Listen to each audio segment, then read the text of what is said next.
membicarakan hal yang sangat kontroversi tentang printing money. Di sini banyak sekali mazhab yang berpendapat bahwa printing money itu menyebabkan inflasi. Jadi ada banyak sekali yang bertanya kenapa Bosman ini sangat menyarankan untuk printing money.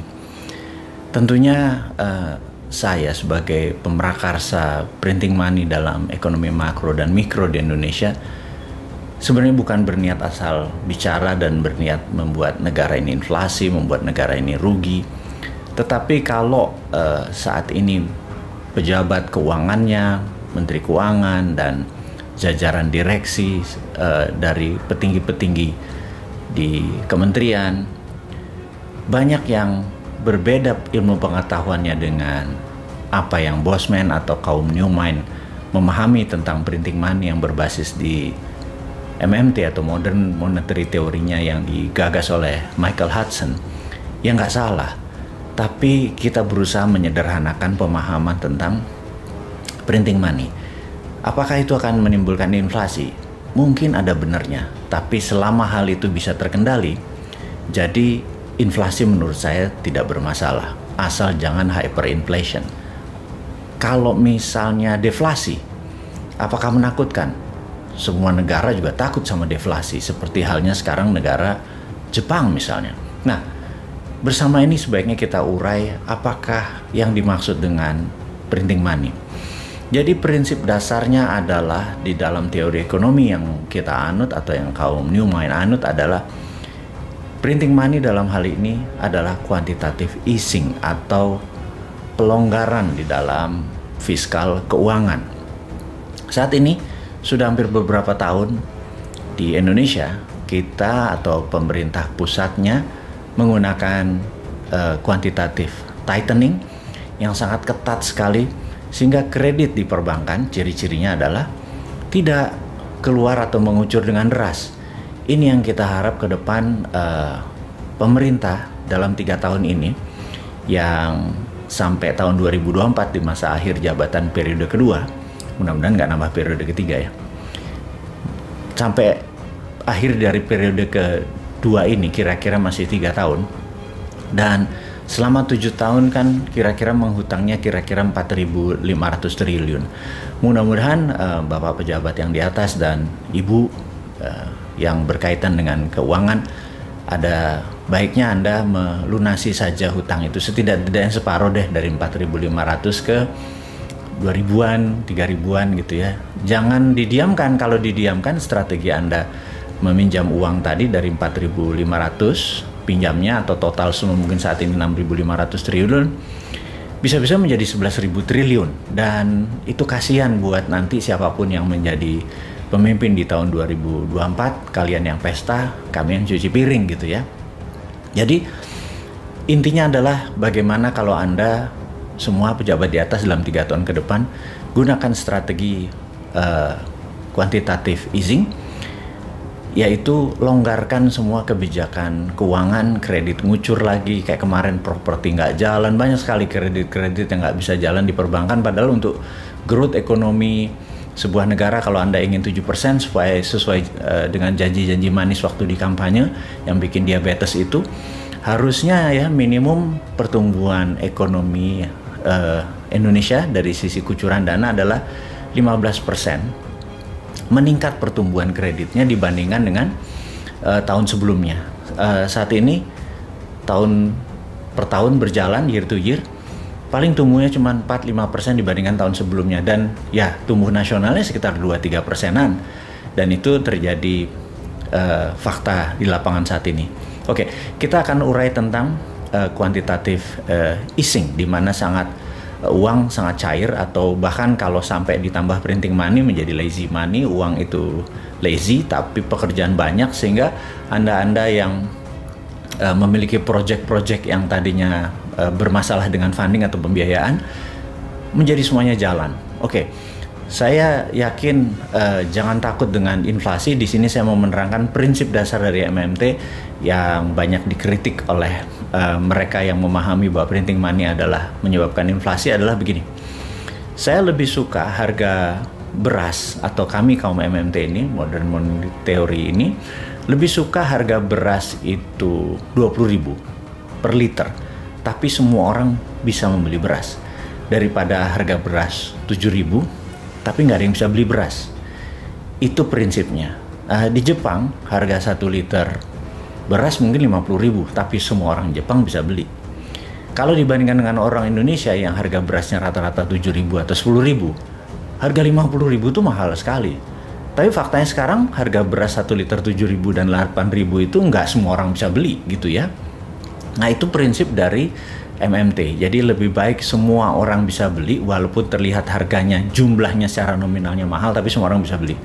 Jadi lebih baik Innova itu harganya 1 miliar tapi semua orang punya Innova, atau daripada harga 200 juta nggak ada yang beli gitu ya. Dan juga sama, naik pesawat Jakarta Bali harganya 5 juta misalnya gitu, tapi semua orang bisa belanja, bisa beli dan bisa tamasya di Bali, daripada harga tiket 500.000 nggak ada yang bisa beli. Itu prinsip dari easy money, dari quantitative easing dengan strategi printing money. Nah, printing money ini kita mau jelaskan lagi lebih detail lagi. Jadi kita mengacu pada prinsip ekonomi dulu, belum contohnya bahwa negara seperti Amerika, seperti Tiongkok yang menggunakan printing money berbasis project. Kita menggunakan hal yang sederhana dulu. Jadi misalnya gini, suatu hari Pak Presiden, Pak Jokowi misalnya, dikatakan untuk membuat ekonomi Indonesia maju, saat ini Bapak menggunakan strategi infrastruktur gitu ya. Oke, dan infrastruktur itu akan menjadi efektif kalau memang jalanan itu dipakai untuk hal-hal yang produktif, bukan hanya untuk mudik lebaran itu ya. Itu nggak salah, apa yang Anda bangun luar biasa, tapi kalau bisa value of money dari investment atau benefit-benefit lainnya bukan hanya untuk mudik lebaran aja, tapi kalau bisa ada 11 macam lagi benefit. Jadi misalnya membuat harga atau cost of distribusi menjadi turun. Kayak sekarang kan rata-rata 20% production distribution cost. Gimana caranya kalau itu bisa turun menjadi misalnya 7%, single digit, dengan adanya jaringan distribusi infrastruktur yang dibangun gitu ya. Nah, yang kedua misalnya kepikiran nih kita, bagaimana caranya agar 1 juta saudara kita punya rumah yang cukup layak gitu ya. Sehingga apa yang dilakukan oleh Menteri PPR dalam hal ini misalnya Pak Basuki, lapor, Pak Presiden izin, kayaknya kita harus membuat 1 juta unit rumah, lahan sudah tersedia, kita perlu uang 100 triliun Pak Presiden gitu, untuk membuat rumah 1 juta unit yang sangat layak, luas rata-rata 100-150 meter persegi untuk keluarga 4 orang, ada rumah sakit di bawahnya, ada pasar, ada tempat pendidikan, dan seluruhnya adalah walkable city, bisa dijalani tanpa harus menggunakan kendaraan, semuanya terpusat di dekat residensial, dan 100 triliun itu kita siapkan. Oke, maka Anda sebagai pemimpin tertinggi Pak Presiden, katakan kepada Ibu Menteri Keuangan, wahai Ibu Menteri Keuangan, print 100 triliun diberikan ke Pak Basuki dan BUMN perumahan untuk membangun 1 juta unit rumah dengan nilai 100 triliun. Dan pastikan nanti pada saat orang beli tidak ada bunga, tidak ada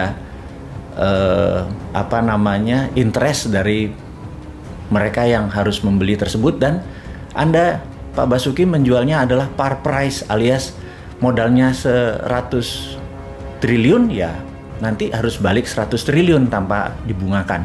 Dan pastikan nomor 1, Pak Menteri PPR harus menyiapkan seluruh konstruksi tadi, biaya tadi adalah barang-barang lokal, kusennya lokal, semennya lokal, batanya lokal, 100% lokal, nggak boleh ada unsur impor apalagi unsur dari Tiongkok, tidak boleh. Nah, dengan hal itu Krakatau Steel besinya langsung menyala pabriknya, kemudian semen, kemudian paku, kemudian kayu, genteng dan lain sebagainya, lantai dan lain sebagainya langsung diproduksi dan dibayar apa adanya. Kemudian ketika ada orang membeli properti tersebut, uangnya langsung dikirim ke Menteri Keuangan, dan begitu uangnya masuk, dibakar. Masuk 1 juta dibakar, masuk 1 miliar dibakar, masuk 10 miliar dibakar gitu ya. Di tahun kelima diharapkan sold 100% karena tidak ada biayanya, tidak ajaib. Dan begitu bangunan itu berdiri, sold, terjual 100%, uang masuk ke Menteri PUPR dan langsung dikirim ke Menteri Keuangan, dibakar. Selesai. Jadi uang tersebut nol, tidak ada beredar di masyarakat lagi. Kemudian masyarakat memiliki rumah, dan 100 triliun tadi underlay-nya adalah proyek 1 juta unit rumah. Itu adalah prinsip printing money berbasis proyek, seperti halnya Tiongkok bangun sejak tahun 1989 hingga saat ini, sudah hampir 40 tahun. Mereka membangun gila-gilaan, apa aja dibangun. Pokoknya bukan sekedar membangun rumah, tapi kemanfaatannya 12 level benefitnya. Kayak tadi, begitu rumah dibangun, kusennya dari Indonesia 1, gentengnya dari Indonesia 2, marmer atau keramiknya dari Indonesia, landscape, gardening, listrik, kabel, semuanya buatan Indonesia. Dan itu akan terjadi multiply efek daripada uang yang 100 triliun tadi mulai digulirkan. Dan sekali lagi, begitu masuk, disiplin, kita langsung kirim ke Menteri Keuangan dan dibakar. Jadi dengan demikian kita bisa membangun dengan ribuan triliun proyek-proyek tadi yang gunanya untuk meningkatkan produktivitas, sehingga negara tidak bergantung pada FDI atau Foreign Direct Investment, tidak bergantung pada hutang negara-negara seperti IMF atau multinasional, lembaga multinasional seperti IMF. Kita nggak bergantung seperti begitu lagi. Kita bergantung pada DDI atau Domestic Direct Investment, dan DDI itu underlay-nya adalah printing money berbasis project. Jadi Bappenas siapkan proyek-proyek sampai Indonesia berdaulat di tahun 2045, Indonesia menjadi negara superpower. Prinsipnya seperti itu. Itulah printing money berbasis MMT. Kan gergetan nih kalau 3 tahun ke depan Anda udah diajarin ilmunya, sudah tahu cara menggunakannya, masih ngutang, masih terpesona dengan foreign direct investment, tidak bergantung pada kekuatan anak bangsa dan printing money, nggak akan pernah bisa berdaulat negara ini. Kalau nggak bisa berdaulat, sudahlah. Kalau jujur ya, kalau 2024 juga masih begini dan masih 3 tahun lagi, 3 masa jabatan lagi, kayaknya New Mind akan ambil alih posisi demi membuat Indonesia menjadi negara berdaulat.